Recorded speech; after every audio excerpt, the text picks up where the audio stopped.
Thanks for stopping by Big Top Gaming. My name's Brian, I'm Ethan.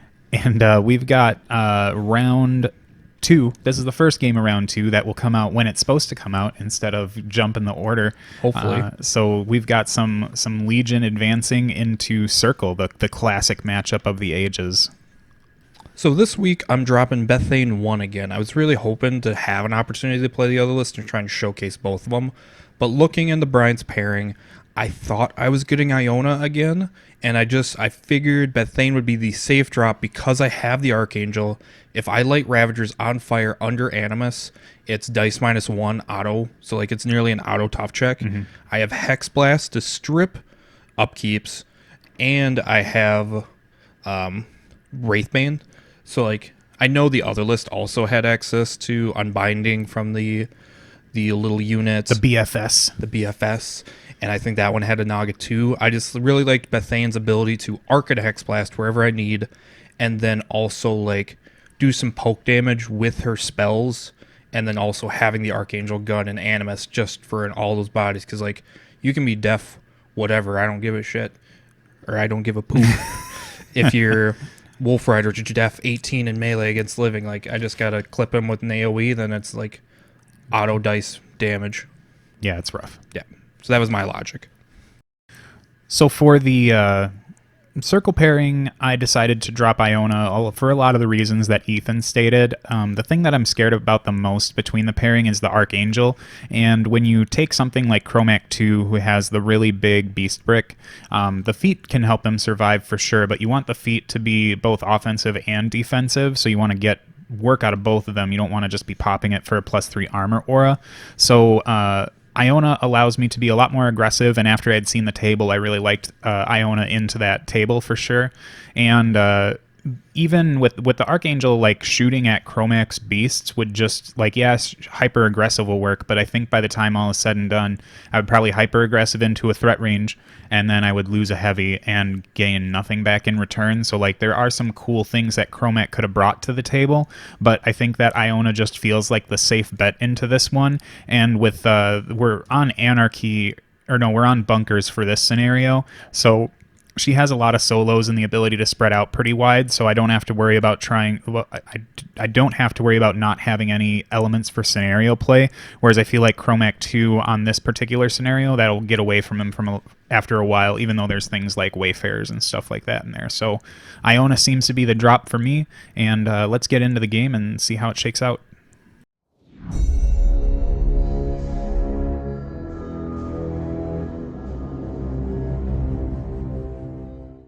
So I won the roll to go first, and I opted to go first because, like Brian said, with the terrain, you can see clearly there's a big forest in the middle right on the flag, which is exactly what Tharn loved to see.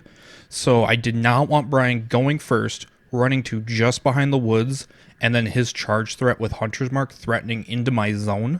I wanted to get up the board, and there I'm measuring from the back of the base, so the Archangel had enough distance to fly over the objective. I'm outside obstruction.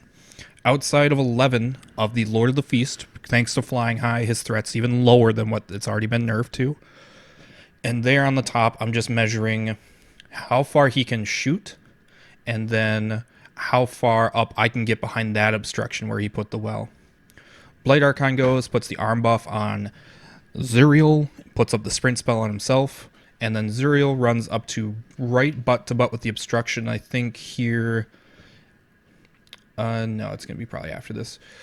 We might have already missed it and measured it, but where the well is exactly within range of Zuriel to charge over it and reach the well with the Mechana Shredder Animus, because he threatens 13 with that. And I believe at some point I pointed out to Brian, or we actually measure it.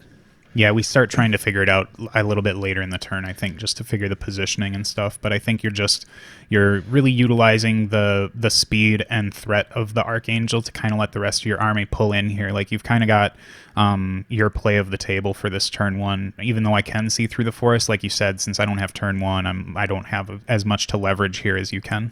And I wanted to be able to hook around and be able to shoot around the woods turn to it, or at least threaten it. And there, I'm just running This is where we start measuring Zuriel stuff, I think. This is Or the where, shots. Yeah, the shots from the well. yeah, this is where I'm moving up the Virtues. virtues on both sides, and here I'm just respecting his walk and shoot threat. They're all clouding, and I'm going to hit the Archangel Wings like 3 times. I'm just putting their clouds after they move because it's easier. And then that's my turn 1.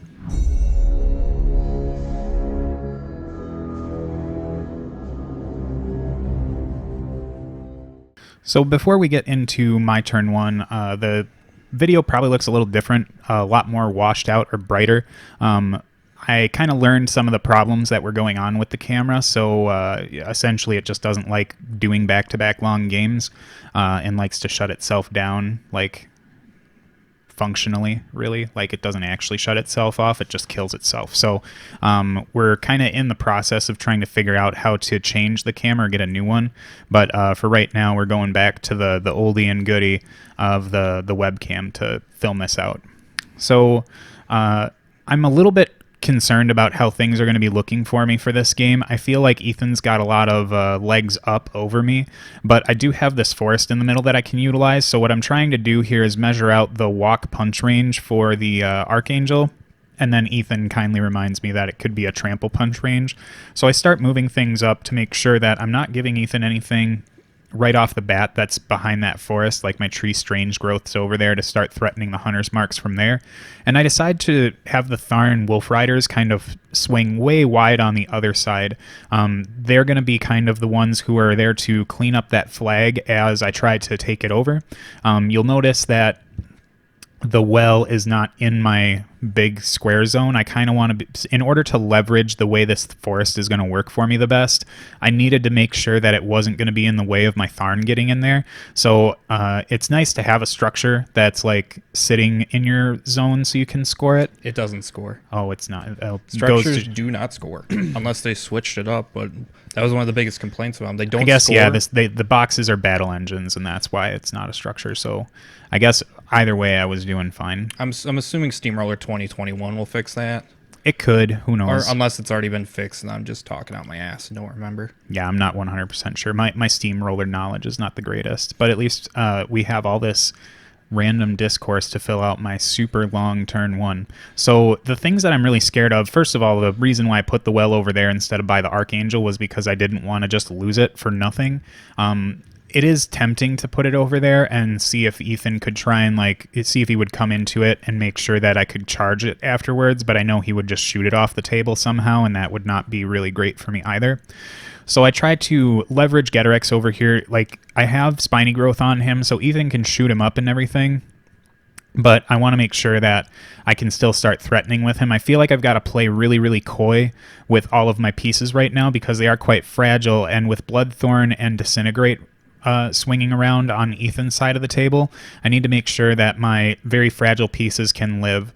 And I'm giving him maybe a few things on the side to try and get into, and that's just to try and tease out his Archangel just a little bit. But for the most part, I really am trying to keep most of my pieces safe. The Pot and Boiler Master are going to be going here soon, and they're going to be topping off the corpses on Call. Call did pray Zuriel to try and keep him honest, and one of the fun things that I did is I'm starting to really respect the Slam Goat a lot, so I ended up putting that right by the well to try and de-incentivize Ethan for coming into that well with Zuriel like he had kind of planned out.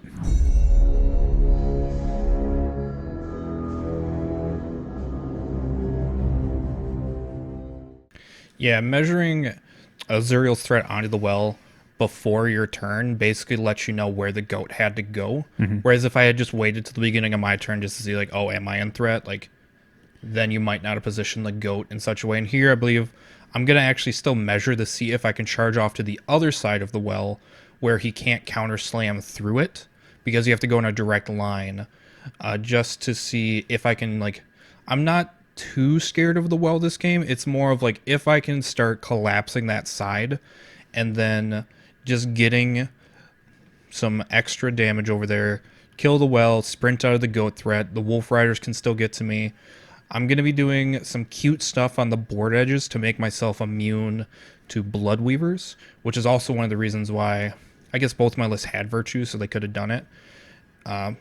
But basically, I'll explain for the virtues while I'm thinking and measuring here. The virtues, their cloud they get from the champion, it just corrodes people, but their gun is a scather. So if they walk up, they can shoot each other, and then they drop a scather on themselves that they're immune to, and then basically any half-inch melee into them takes an auto point.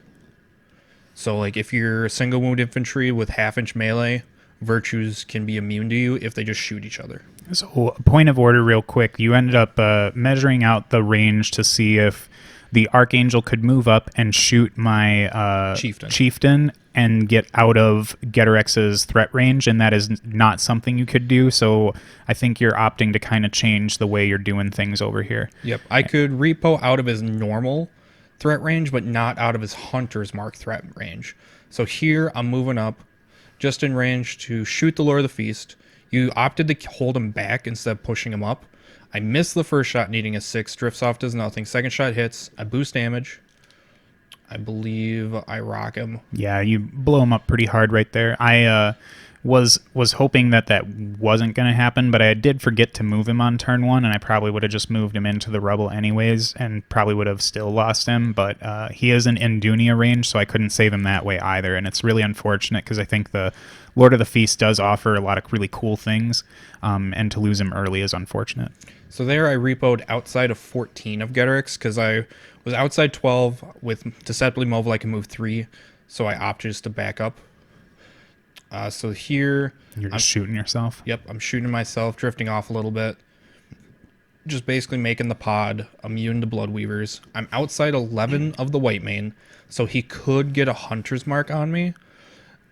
But then, like, the tree has to come over, and then my champion kills his White Mane, so then he doesn't have a solo on the side of the board. So, like, I feel like I'm okay with that trade. And there I'm staying outside 13 of a Ravager and Getorix, just so he can't get a Hunter's Mark onto my champion. So they all shot each other, and then they all put their clouds down. Instead of putting 2 clouds on them, Brian was nice enough just to let me say, here's only 1. Yeah, it just doesn't make much sense to be dropping clouds all over the place like that unless it was really super important. Mm-hmm. So here I'm moving up, and then I'm just measuring so the well can't shoot one dude and just blow him up. So I'm contesting with 2 virtues. You can't see one of them behind the rock. And then I'm going to start doing the same thing over there.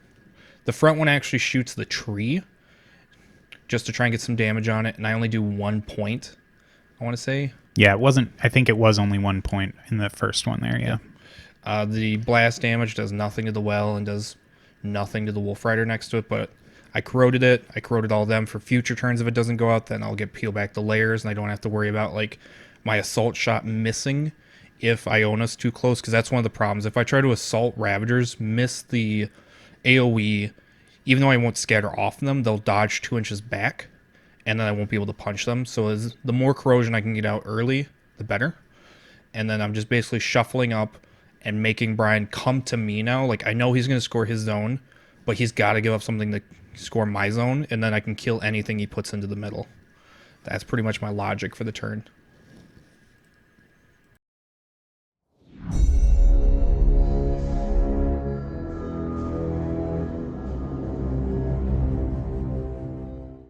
So just to catch up on something from my turn 1, Surefoot is on the Ravagers right now, but I think I'm probably going to be switching that up soon.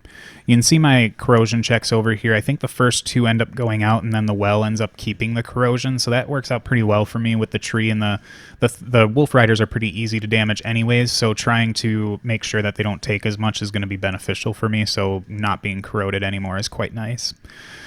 So for this turn, I'm thinking that there's some fun little shenanigans I can do. Plus, Ethan's kind of left the middle of the table wide open. He is trying to get me to try and give things up to him in order to start that peace trade. Like, he has the threat ranges and the guns to be able to kind of hold back and do this. But I feel like here's a good opportunity for me to try and crush some early scenario points. I think that Iona in general has quite a decent toolkit to be able to do things like this. So I decide to start off by trying to, I think I'm hemming and hawing here a whole bunch about which stupid virtue do I want to shoot on the top of the screen with the well. And I think I ended up going for the middle one saying that if I happen to miss this one, it's going to at least drift in a decent direction. So I end up crushing the hit on it and end up pulling it off the table pretty easy. I end up flipping the corpse over to, I think it was the white main that's going to get the corpse. I just wanted to give some extra business to him because I'll have another idea. Ethan didn't leave the virtues within his threat range, but he did leave them in Hunter's Mark threat range. So if I end up getting this tree to Strange Growth over, originally my intention was to try and Strange Growth the tree onto the flag, but last turn I ended up getting a Night Witch out from opening the gates on the well, and that's what I'm going to probably use to take the center flag. So I use the tree to Strange Growth within Hunter's Mark range, and Iona needs like a 5 to hit them. Or something. In their cloud, there's 16s. Oh, so she needs a 9 to hit them. So at least I've got Fury to burn. So now I'm trying to figure out, I've got the tree where I need it to be, and let's try and deal with this top part of the zone too, because that's another flag where right now, with me pulling off the one virtue, I only have one more that I really need to worry about in order to score that flag. So I have the Wolf Riders do their walk, jump, and fight, and it'll get there eventually. Like this is the benefit of watching me play my like 5th circle game ever, is that you get to see me taking forever doing some of these things that should be pretty simple for someone who's played the faction more than a handful of times. But I end up getting the one Wolf Rider on the top virtue and one Wolf Rider on the one that's on the flag. That's the one that I really care about. And then the leader ends up kind of sitting in the back just to come in later when she needs to unpack. I end up taking a point of damage on each one of the Wolf Riders that went into the virtues, but the top one seems to be having an issue hitting the virtue, and when it comes to damage, it's really not cracking anything on the ones that it does hit. So I think we ultimately end up leaving that virtue on one box. I believe he's on 2. And that's also the one that's on the flag, too. Yep, so you had to send in the Wolf Rider Champ. Yep, so she's going to go in there and get dirty a little bit. She ends up taking a bunch of damage, but since she hits better, she's actually connecting with that virtue and pulls it off pretty easy, and then I'm able to repo back onto the flag. I've now cleared that flag off, so that one is mine for the time being. I'm not so happy about having all of my Wolf Riders up there, but I feel like their defensive stats give them the ability to really leverage a lot of jamming potential. So I decide to set up my goat for a good counter slam if Zuriel decides to come into the Wolf Rider champions, and the tree just kind of strains growths behind. So now we get into this garbage in the middle. The first thing is Iona decides to boost a Hunter's Mark into those guys, and she misses by 1, which is really unfortunate because I had the total ability to put Puppet Master on her from the Boiler Master, and that just didn't pan out for it. So I kind of just move on, and I juggle Surefoot from the Tharn Ravagers to the Wolf Riders. I feel like since there's a lot of business up there, it's better for me to put that on those units so they can try and exist for a lot longer up there. The Tharn are just going to be running behind the forest still. I'm trying to respect some of Ethan's threat ranges on the Archangel, but I decide to kind of dangle the leader out there and say, okay, well, you can come get this one and we'll see what happens. I'm hoping to try and keep a lot of them condensed behind the forest to make sure that I can unpack them later. So now this would be the peace trade that I'm trying to do, is like Ethan, if he wants to come take out that one Tharn and maybe a couple more, he's going to have Geterex and a couple more Tharn behind him, and hopefully I've kind of set it up to where the Tharn Chieftain can stay safe and alive back there for a while so that the vengeance can work for them. Outside of that, Brigade and Call kind of run off to the other side so that they can get ready for Zuriel unpacking too. The Crimson Ballet is a really unfortunate spell for me because my stuff is pretty easy to kill, so he'll be able to get that off pretty easily. So I'm just wanting to try and get Brigade and Call a little bit more threatening when it comes to Zuriel. The pot ends up loading up I think one of the Ravagers with corpses, and then for the white main down here, I'm deciding to stay out of his threat range, but get up a little bit closer in mine to where he can't just dodge me and I can get to the flag next turn.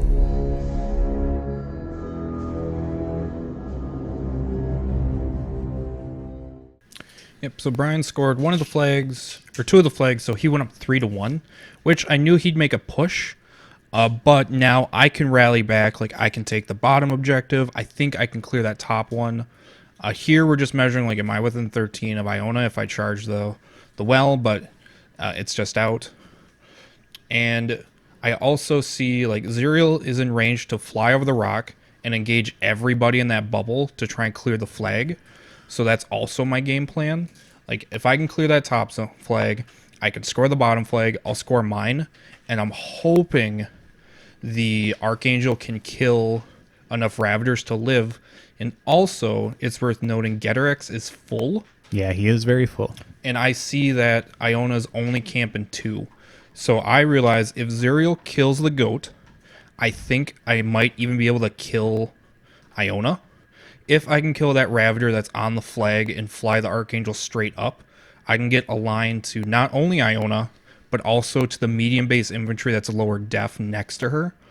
Because with Animus and Bloodthorn, the blast damage on the Archangel is pretty respectable on a cast that's only arm 14.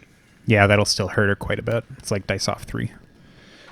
So then I'm just going through my turn.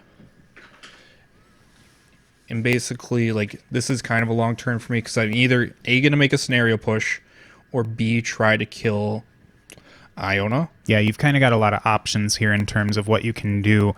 But since the Iona list is so wide and has so many pieces that demand you deal with them in very specific ways, you've got to make sure that you're allocating your few pieces that you have into the right jobs, because if something goes awry, then it kind of just like goes feet upright. Mm-hmm. And there, like, you see a proxy base for Belphegor. It's kind of funny. The Archangel's literally blocking everything in my zone, but Belphegor's tucked in there. I'm trying to see if he can get up, get Disintegrate on the goat, get a Hex Blast onto, like, a deep Ravager. Because I'm like, if I can feat, get some Hex Blasts, get some Ice Cage or Ice Bolts, like, I think I can clear the Ravager unit. And that's where the real hitting power under Iona's feet comes from. Because, like, all those Ravagers turn into mini War Beasts, basically. Yeah, and I've been able to really feed a lot of corpse tokens with the pot, because they've been rolling real hot on those. So normally you'd be like, I might take a couple turns to fill up call or something like that, and I don't have the Lord of the Feast to manage anymore. So now I'm just starting to load up Ravagers with 3 corpses each.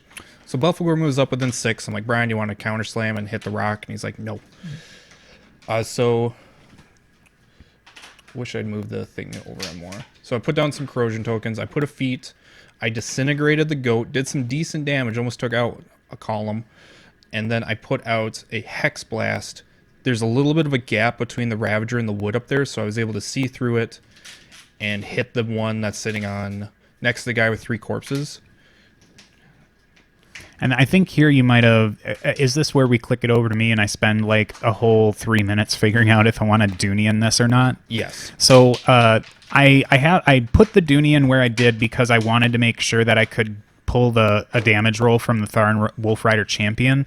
So when I see that the Hex Blast comes in on this Tharn, I'm like, should I do it? And I'm like, no, I'm not going to deal with this. I'm going to go ahead and put the... I'm going to keep the Dunian for what I intended it for. So we end up healing up the well a little bit, and then that's kind of... I think you probably disintegrated the... I disintegrated the goat. The goat, and that's when we're like... That's when you noticed you said, I should stop trying to kill Ravagers because you're just going to heal that goat back up. There's the disintegrate, that big old disintegrate. So the... Yeah, this is where you decide, like, we're going to do this now. And I probably could have kept the goat back a little bit further so that Zuriel couldn't engage him, and then I'd still be able to get this counter charge off so that you didn't get all 3 of them. But I just didn't visualize that right away, so unfortunately you're tying up all 3 of them, and the goat starts taking some heavy hits. Yeah, it did take, I want to say, my initials left him on 2. I'm doing my spray now, my dual attack spray. I don't want to miss the champion and have her dodge out because she's in dodge range, so I just aim for the tree. I hit dice -4, does a few points, sets him on fire. So I'm like, okay, if the tree dies to fire, he won't have a solo on that side if I kill the champ. So bot attack hits. I buy an attack, boost the champion, and then I believe you Dunian that. Yeah, that's the one I wanted to Dunian. So, and I'm debating, like, do I go for an unboosted attack once it hits? Because here's where you're doing it. So I'm like, if I go for the unboosted and I miss, you'll run away. But I was actually able to hit you. Yep, and you just crushed her in one shot, and then Zuriel gets to Crimson Ballet back behind the, I want to say he moonwalks. Yeah, that's fine. So, like, he didn't have enough attacks because of the Dunian to take an attack into the Wolf Rider. So I got to try and figure out how to clear it over there. So I'm just doing some the virtues over. The Virtue Champion charges the already corroded Wolf Rider, misses the first attack because of annoyance, and then hits the second one. I'd really hoped for the champion to be what scores the flag, and now, like, I'm kind of worried about it because Call is still right there. And even without Prey, like with feet and gang, he'll murder a Archon. So the Archon goes, boosts the hit, misses the first attack, boosts the second attack, and misses. So I'm like, I got one attack left because he upkept both of his spells. And I'm like, did I just throw away my Archon? Because Call is right there. And I'm like, if I buy this attack and miss, I'm camping 0. Even if I'm camping 1, I own a feats, and then everything kills my Blade Archon, so then I lose Zuriel. So I opt eventually, I'm like, I have to risk going for the attack. Because they have Surefoots that are def 17 to my mat 8, but they don't have annoyance because I'm not living, so I only need a 9. Yep. And there it is. There's your unboosted 9 after missing 2 boosted ones. Yep, and when we did the first attack, we were factoring in annoyance, but I rolled an 8, so it wouldn't have mattered. So Yeah. I sprint back to basically where I was. So I cleared the flag, but I didn't get anything on it, which is unfortunate. And I'm trying to kill Wolf Rider, so there, my assault shot misses. But you're still corroding me anyways, so... Yeah. So my first attack misses, my second one hits, and then boosted POW 10. I think you leave it on 1. Yep, on 1 box and corroded. Yep. And I sprinted out of range with the Archon for the no... For Meltdown. Yep. So here the Naga is aiming to shoot the Night Witch that's hidden behind the flag, because I don't want the Archangel to have to waste a shot on it. Aims to an 8, boosts the hit, hits the 6 because Eyeless Sight ignores concealment. A boosted 6 kills. Yep, and then I heal the well back up again. Yep. Which I'm not too concerned about because Hey, I'm concerned about keeping that well healthy. So here I'm trying to figure out what to do with my guys. Yeah, we're kind of in this weird standoff in the bottom where you don't want to come too far towards me because the white mane can actually tank your assault shots, and I can't get to you because I've kind of set myself up for it for next turn. So we're kind of in this weird position on that bottom side of the zone. Mm-hmm. So I think you end up deciding to go back to the middle to work on Ysilla or something like that, or the Black Frost Shard. I'm doing the Black Frost Shard. They're doing the ability where they can cast spells before getting a press forward. Yep, they're combat caster. So I put Kiss on the guy who's not in the woods, so I kiss the unit. I throw an Ice Bolt on the guy who's in the woods and hit Tufts, but he doesn't have Surefoot because he cycled it, so he's knocked down.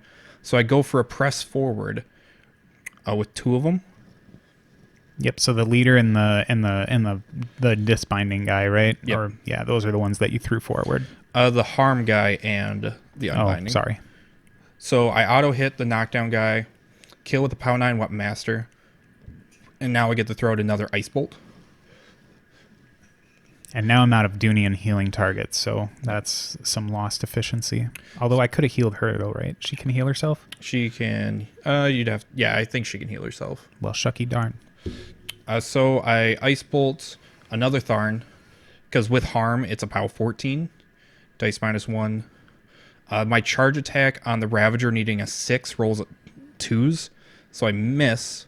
And I get to dodge into the woods. Yep, which is unfortunate. I was really hoping to get another Ice Bolt into the Chieftain or another one of the Ravagers, because I'm like, I'm clearing Ravagers pretty well, and the Archangel hasn't even gone. Like, there's 1 knockdown, 2 still alive, and then the chieftain. Well, and one of the big things about this dodge was that you were definitely in the position to be able to score that middle flag with Yasilla, but now since I've dodged into contest range, you are running out. You don't have quite the same amount of options for scoring that middle flag as you did before. So not only have you lost the top flag scoring, but you're at the point where the middle one is not something you can score either. And the Black Frost shard is standing where the Archangel did the move, so he's got very limited line of sight. So he can't actually see Iona to shoot her because he can't stand on the Black Frost shard. So I'm just shooting Ravagers. Yeah, some of them tough and start rapid healing back up, which is quite nice because I didn't want to lose a ton of Ravagers this turn. I knew I was going to lose some, but at least some of them are sticking back up. But we've got the Archangel taking down quite a few of them. The big one is that the guy who's got 3 corpses right now is still up and at him. Like, not up and at him, but he's knocked down, but he's still, like, functional. And here's where I shoot the chieftain. Yeah, but he just gets roasted in one shot. I don't get the tough check on him, which is really, really sad. It's like every time I've played these guys, I never get to do the vengeance move. And I did Puppet Master with the objective, the Archangel this turn, and I did put Detonator on him. Because with Harm now, those are POW 10s. Yep. And I figured dice -5, and they're not in attacks, so they wouldn't trigger rapid healing. So like it might make things easier. So I boost blast damage on the... Yeah, this was the Dunian, and she died to the box on this one, so healing her would have been a big deal. But unfortunately, I just missed it. And then I boost damage on everybody else. So Brigade explodes and dies. And then also blast damage on Iona. And I actually do like 7 damage. Yeah, Detonator is a nasty, nasty spell. Yasilla is definitely like earning her points back as a Riot Quest solo. I don't even think I did the double detonators on Iona because everybody in the AoE that dies from the initial shot. So the Dunian would have exploded, and then so would have Brigade because she died to the AoE. So here, my intent... Or we'll end it. I think that was just the end of the turn, though, right? Yeah, so I ended up... my intent was to stay outside 11 with the Virtues, but contesting the flag. But I think I might have moved them back just a hair. Yeah, I think you were getting low on time, and that made things a little weird.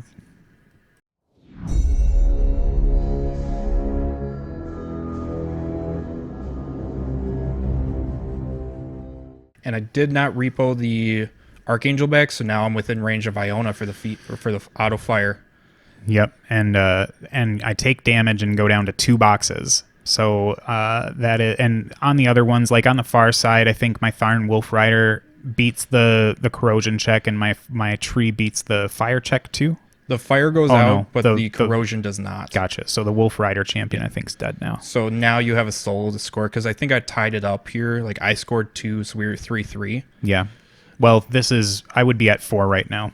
Oh yeah, 4-3 because I didn't contest your zone. Yep. So now I've got a lot of things to do here. There's an Archangel in the middle of the table, and I don't have a whole lot of Ravagers left to do things with. It's almost like a lot of the like benefit of Iona's feat's going to be lost a little bit here. But I have done pretty well keeping my Tharn Bloodweavers off the table, so this is the turn where they're going to be ambushing, and I'm just trying to figure out where it is exactly they're going to go. I know that the clock's kind of off the camera right now, but I think I started this turn with about 28 minutes. And Ethan is somewhere like sub 20, like maybe in the 17 range, maybe sub 15. 7. Oh, really? That low? Like, because at the end of my turn, I realized like I forgot about the Iona assassination play, so I was in like mode of like, well, Gedrex is gonna kill the Archangel now, and like I didn't repo back because I was hoping the fire check would actually kill Iona. Yeah, that was your like Hail Mary. Because I had Iona with no transfers effectively. Like I just needed to clip her twice with blast damage, and then she dies. Yeah, and I think one of those was a really bad roll when you did actually break damage on her. So the problem was I only got 1 shot on her because of the angle I took. Gotcha. So when it comes to figuring out what to do with the Tharn, I put them down the bottom, or on the bottom side of the screen here, and I just say, Ethan, I'm going to be charging like a madman over here on all these things, so I'm just going to go ahead and move them to where their charge place is going to be. This is just going to save me some time from having to sit on the side of the table and start moving these things back and forth. It's a lot more difficult to do when you've got a camera to work around and a bunch of lights too. So this is just me preemptively kind of positioning them to make sure that I don't have to fart around over here. So I've got 2 Tharn Bloodweavers on the top Virtue, 2 on the bottom virtue. I think that's actually a champion. And then the leader can hang out in the middle, and I decide to Hail Mary put 1 on the bottom virtue in the back, just to see if I can get it off and see if I can get Iona's feet to project that far to make it worthwhile. My first order of business then, or next order of business, is to kind of port up the tree and get on this flag. I need to find a way to get rid of the 1 virtue, and thankfully the well is over there to do it. So I ended up kicking it to boost, and I think I miss. And I drift off, but it's enough to still clip the virtue. And then this is my last chance over here because I'm running out of options on that side of the table, and I crack the damage roll and get that thing right out of here. So now I'm scoring that top zone flag, or that top flag, and that's going to put me up pretty nice. That I don't have to worry about committing anything else over there, because the Archangel is kind of my like number one thing. I used the Puppet Master objective, which, shocker, is what I picked, to put that on Geterex. The next thing that I do is activate the Cauldron to put Puppet Master on Call, because he is very much not what he was when Brigid was there, but he still has 3 corpses. He'll be affected by Iona's feet, so he's probably going to be the cleanup crew on the Archangel. So I have Iona move to get into the safety zone, and I end up kicking all the fury off of her except for 1 so that I can heal her back up. That's like the first time I've ever had to heal a warlock with fury. And then I get her into a position where she's still got a lot of projection on her feet with those Tharn on the edge of the table. So they start going off on their charge attacks, and they just start peeling off virtues, and the virtue champion I'm pretty sure he's going down with this one too. Yep, I ran them around instead of walking and shooting because I was low on clock. You can see now I have 7 minutes. Like, yeah, they should have, like, the whole game plan is to walk, shoot each other, and then I'm immune to this. Yep, but it was just that slip that gave me the chance to get ahead here on the bottom, and that 1 Bloodweaver that charged a virtue got in, and that allows my Tharn White Mane to get onto that flag. So now I'm scoring 2 flags, and that is like I'm already in paradise over here with the scenario push. I do still have the virtue next to that flag. Sorry, yeah, there's still 1, but I think that virtue's not in contesting though. I think you allowed me to nudge them Oh yeah, over that's right. Yeah, because like I even said when I moved him, like, okay, I'm gonna contest, but then I just didn't measure it when I moved him. Yep, that's right. I was like, he's not. I think we figured it out later, and then Geterex missed his charge, but you Puppet Mastered it. I did Puppet Master it and did a decent amount of damage on the first swing. The fist does all right. So now I'm just buying the rest of my attacks. Some dice damage on the Archangel, and I'm rolling somewhere a little bit below average, and I end up missing one of those, which is really unfortunate. And then you roll an 11 and at then dice damage. I get to make up for it a little bit with that spike. So I think overall, like, he could have done better, but it's not terrible. He left it on 12 boxes at dice damage. Yeah. With a free charge. With a free charge from Hunter's Mark, yep. So now I've got to try and figure out how I want to unpack things here. Otherwise, like, there's a lot of things that are in the way. So I have to stand up my Tharn leader and just walk. And then the next one decides to go for a charge. I'm going to be eating a free strike from the leader of the Black Frost Shard. And I'm going to be eating that free strike out of the woods. So Ethan just hits me and takes me off the table. I'm not worried about that. Especially since I didn't tough, because now I've still got the lane open for Brigid, or for Call. Yep, if he had toughed, Call would not have been able to charge. Yep, and that would have been Frown Town for me. So Call comes in and starts throwing dice. He ends up puppet mastering his charge roll, and does right about the same amount of damage as he would have done without the Puppet Master. But now things are getting really dicey because there's not a whole lot of damage left on this Archangel. I needed a 7 to get him, and then I rolled a 6 instead, and then I needed to roll a 6 again to get him, and then I finally got the Archangel on his very last thing. So that was everything in the tank to get rid of the Archangel, and I score 3 more points to go up to 8.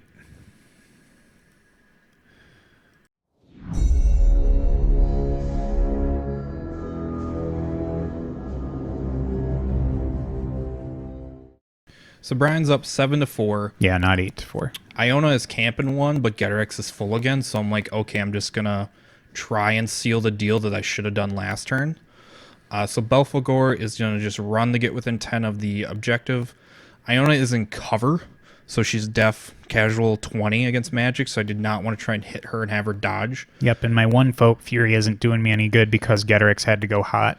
And there I was just trying to see if I could charge the well with Zerial and then like dual attack spray onto her, but she's out. So like I'm wasting time measuring that. So Belphegor runs. And then Ysilla is figuring out like if she wants to Puppet Master or like shoot a spell too. She opts just to be safe and Puppet Master. So I opt to Empower Arcno to Hex Blast. I hit. I boost blast damage at dice minus 10 because of feat. No damage. I Puppet Master it. No damage. I do it again. Hit. Boost damage. Dice minus 10. I do the objective because I have to. No damage again. And I'm like, that's neato. I figured I'd at least do like 1 or 2 points. So here, I get even cuter. He walks over, shoots the objective. Of course, does like no damage. Blast damage doesn't hurt her. Iona, but now she's corroded and on fire. So I move up, spray the tree, run to the flag. So now I'm scoring, and then like Naga has to run across the table to contest where the Virtue was, and now I'm just hoping she dies to fire and corrosion on 5 boxes. Or she's on like 7. She's on 7 right now, yeah. Yep. Pitched a bunch of fury to heal her up.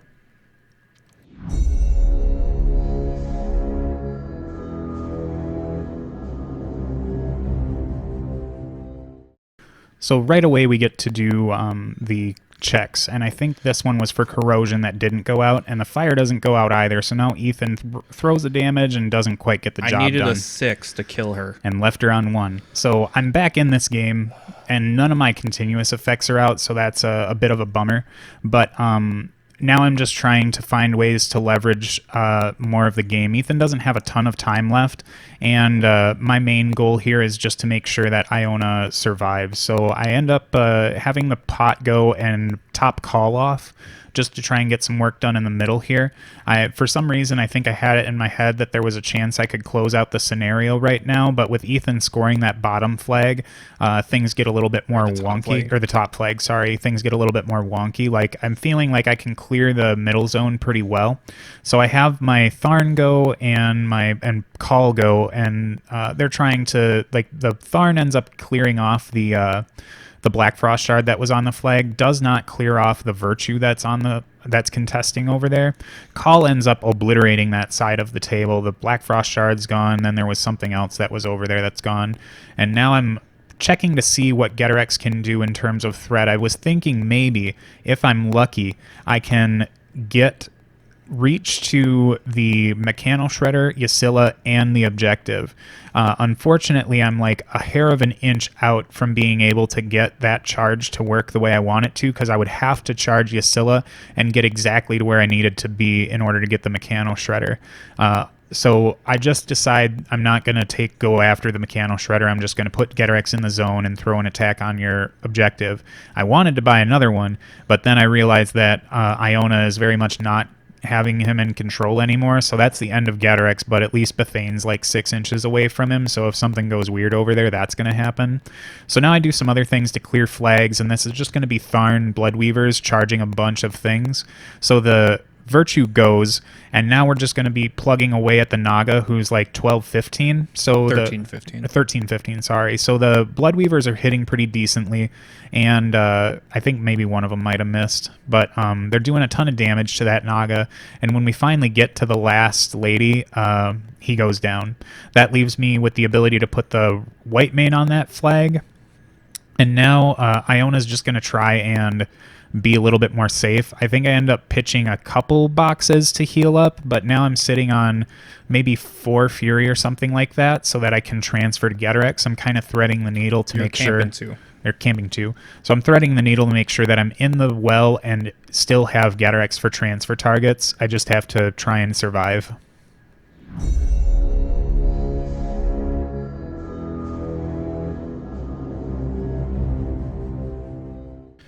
I'm running low on clock, so I opt to... I was going to try and do a cheeky, like, Zerial walks up, sprays the pot handler, Because I'm like, the pot doesn't contest. So I was like, if I can get in his zone and then kill his objective next turn, like maybe I can squeak out scenario because he's up on points. Yeah, I think I ended that turn with 10. And I'm up to like 7 because you didn't contest my flag up there. Yeah. But that's not working. So I just run him into the zone. I opt to run. I'm just going for another fully boosted Hex Blast, but he's camping this time. And I believe I clock at this point. Yeah, I think that's the damage roll didn't quite. It would have done damage to her, but it got transferred off to Getorix. And then I think, given maybe a little bit more time, you might have been able to squeak out one more Hex Blast for a chance. And then the next turn would have come to me, and I would have been back in the boat where I need to take my continuous effects again. Yep, because I could get two boosted Hex Blasts on you thanks to Empowered Arc Node. Yep. Yeah, like I just literally needed 10 more seconds. And it's worth noting, I realized this like after the game, I spent a minute putting batteries in my stupid laser because I was just like futzing around with it. I put him in the wrong way. I was like, oh, I'll take him out. Like it literally took me a minute to put batteries in. And yeah, there were just some unfortunate decisions that had happened with the time and stuff. So it was it's rough when something like this happens, because I think when we talked about it afterwards too, I still feel like this Bethane list kind of has Iona's number.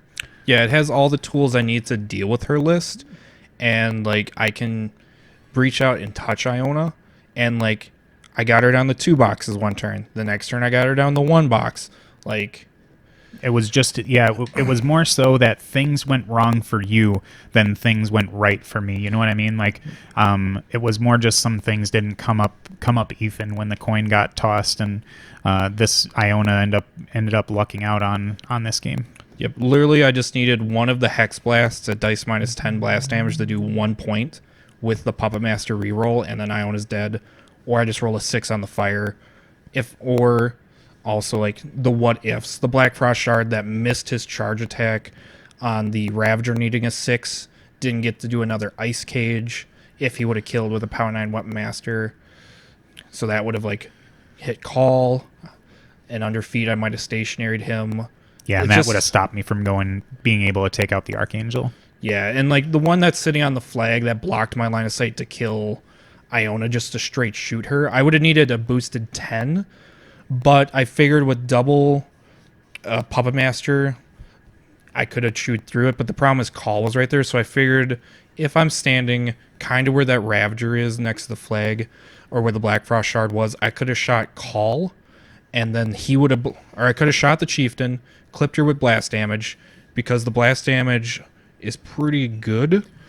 Yeah, I think you're POW 14, then you go down to 7, up to 9 with Bloodthorn, up to 11 with your thing, so you can go up to 13 with Disintegrate. Yeah, but I wasn't going to get a Disintegrate on her because she has Stealth. Gotcha, yeah. But Bloodthorn gets +2 POW, so the gun becomes a POW 16, half down to 8, Animus up to 10. I thought you added the POW after you halved it, like it was the buff. But it's +2 POW to the weapon, it's not +2 damage. Because I just thought it was like order of operations, like you split the POW in half for the blast damage and then add the buffs. Maybe. I think that's how we did it at the table. So maybe you should have had 1 or 2 extra boxes. Yeah. Because we did it where it was halved first and then +2, and now me thinking about it, I'd have to look it up. Yeah, I don't know. It's weird when people talk about math and wargaming, right? Yeah, it would have netted me 1 extra. I would have lost 1 POW, so I would have left you on 3 one turn, 2 on the other. It's just, yeah, like I had Wraithbane, I had Hex Blast, I have Sprint to get out of there. Like, I have the tools I need and all the continuous effects. Like, it's just that forest in the middle, not doing the clouds on the bottom or the scathers on the bottom so you could clear that side. Yeah, that was a huge thing for me to be able to come in there with a unit that was literally doing nothing almost all the game and would have continued to do nothing. There was one turn where I thought about ambushing them just to run them behind Bethane to make her do something different. Yeah, and they couldn't have even gotten into the zone. Yeah. And the big thing was I was waiting with Bethane in the zone to see which side you ambush to. And then my plan was to move Bethane actually towards them. Yeah, and then put up your Animus. Then put up Belphegor's Animus for the AoE 5 auto point. So then I'm like, okay, if you want to get into my square, die. Mm-hmm. And that's why Belphegor was on the other side at first, because I'm like, okay, I can Animus off both sides. I can leverage Hex Blast on both sides. Like, I had the tools I needed. And then once you cycled Surefoot off the Ravagers, it actually made it so your tough checks mattered. Yeah. And then you were knocked down. Like, one of those Ravagers was knocked down in the woods, whereas before then he would have been def 17 But against I my do magic think abilities. the thing about the Surefoot juggle though was like those Wolf Riders gave you a ton of trouble up there. You had to make a lot of really difficult decisions, and it wasn't until the very last bit that you were able to get the Blight Archon to do what and you were banking on a 9, like a 2 dice 9. So like I think juggling Surefoot up there was a good idea at the time for them, and it was not good for the middle of the table, of course, because the Tharn didn't get to like live forever. But I think that confusing the business up at the top of the table was probably a worthy trade. Yeah, it's just like the Blight Archon literally just needed 2 boosted 9s Yeah. to hit, and like he just rolled bad. And because the virtues get 2 chances at it with fully boosted, so like the Surefoot's not.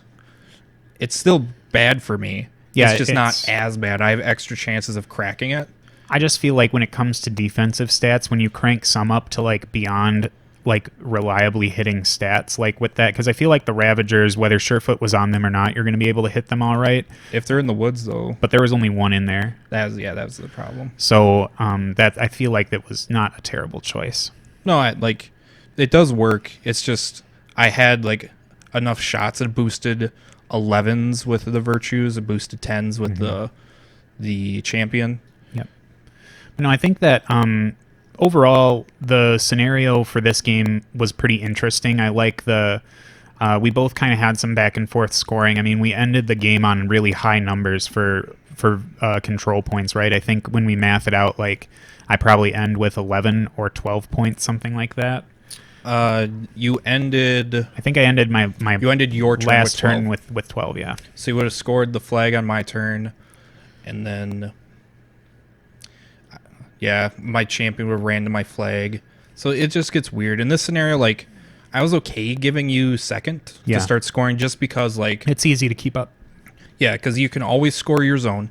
Like, your opponent needs a throwaway model, and your ambushers aren't fast enough to reach that zone because it's like It's just where it is. It's You're so 1 close inch to the out. center. Yeah. because they can threaten 17 from the side running, and they're just literally 1 inch out from the zone. And then like if I put up Belphegor Animus, it's just like AoE 5. It doesn't catch the whole side of the zone, but with like the terrain, it kind of does. Yeah, I get funneled into a very specific space. But so we've made it through the first game of round 2. That means that the circle pairing is moving on to the finals, and the finals are going to be between the determining match between Protectorate and Infernals. So we'll see how that goes, and then we'll get that one going to see what the actual finals are going to look like, I guess. Yeah, I'm sad that the They couldn't Legion pilot list, Legion through.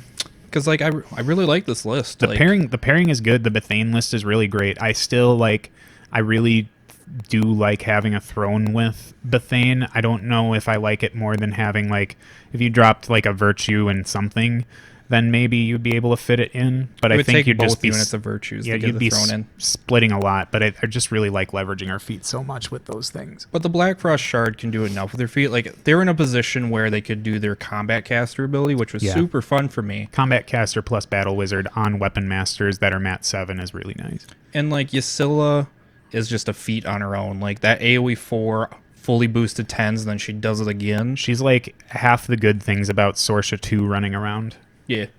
And she has an upkeep spell that's not an upkeep spell. Exactly, yeah. Shatterstorm. Yeah. Fake Shatterstorm. I mean, it is called Shatterstorm. Oh, yeah, it's Shatterstorm, but gives them Detonator, but Shatterstorm does different things. No, Shatterstorm gives them Detonator. Like, I guess I forgot. Maybe I'm just like living in Mark II world where it was the only time that I played Sorsha 2, and then Shatterstorm didn't give Detonator. It was just a thing. yeah, Shatterstorm now gives Detonator, but it's an upkeep. So now Yeah. we have this weird limbo of there's a spell that exists as an upkeep and not an upkeep, because Ysilla can't upkeep spells. Yeah, it's wonky, but, whatever. It's Riot Quest. Rules are whatever. Yeah, Riot Quest does whatever they want. All right. Well, thanks for watching this one. We look forward to kind of closing out this this first season of the bracket real soon. So keep what am I trying to say? Pay attention to stuff. Jesus. I mean, if Can't you feel talk. like it, like I guess don't yeah. have to. You do like, what you do. You. if And you've we're- gone we're this just- far, you might as well watch the last 2 games, exactly yeah. unless they want to watch the whole bracket and then Or- skip the finals. Or Like, I what don't else know. are you gonna do with yourself? You know. I mean, plenty of other stuff. Literally anything. No, you just got to watch these highly skill-intensive matches. I don't even watch these. No, I watch You them. you do watch them because you literally have to sit here and watch them with me. I know, but then like, do I sit back and watch them through YouTube again so I relive the game for a 3rd time? Only when it makes you really happy, or if you're feeling like doing some like self-pity. It's like watching the game you lose is like eating a bowl of ice cream or a container of ice cream. Yeah, but that's not comforting. It's just like, it's watching the game knowing like, oh, I screwed up here. I screwed up here. I should have won this. It And it's teaches like, you to be better next time. it teaches me to roll a 6 It's- for fire damage. It's the Cobra Kai dojo for Warmachine. Just fire, roll better.